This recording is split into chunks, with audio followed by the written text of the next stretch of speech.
An Indigenous-led vigil and sacred fire is now underway here on Withrow Avenue. All of this is to honor the human remains that were found during construction on Friday afternoon. We're now learning that the bones were at least 500 years old and are all part of an ancient Indigenous burial ground.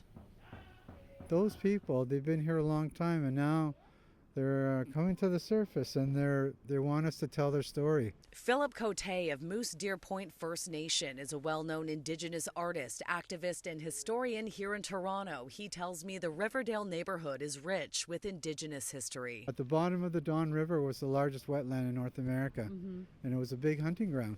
So there's another important reason why the people were here. Those ancient people would have been recognized as the ice runners, or descendants of the ice runners. And the descendants of those ice runners are the Ojibwe. The remains were discovered by a construction crew installing a water line back on Friday. Police were called in. The scene was quickly secured, and forensic anthropologist Greg Olson was brought in to investigate.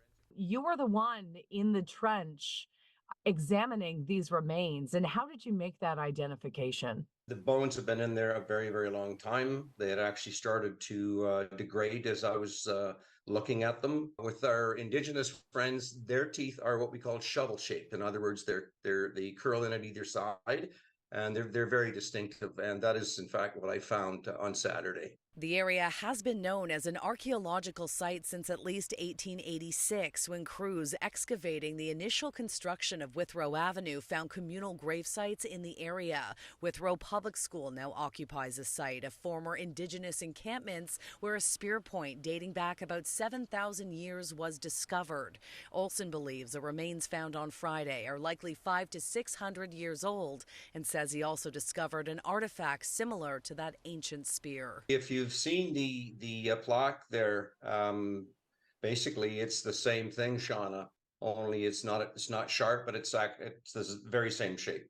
The city is fully aware of the situation and says the site here remains protected until next steps are determined. Traditionally, Indigenous people, we would not move that. We would keep it where it is. I think to honor this, the time we're in and how people are, and everybody's asking about who these people are. A plaque to describe who these people were and how they got here. Now, the anthropologist who was down there in the trench tells me he did see more remains and believes that the burial site here runs southbound underneath the sidewalk. Now, as for the gathering here, a few dozen people are now on scene, including a number of neighborhood kids who came out for the learning experience. Now, the city says there will be consultations with Indigenous groups and First Nation leaders to determine the best way to preserve and mark this location.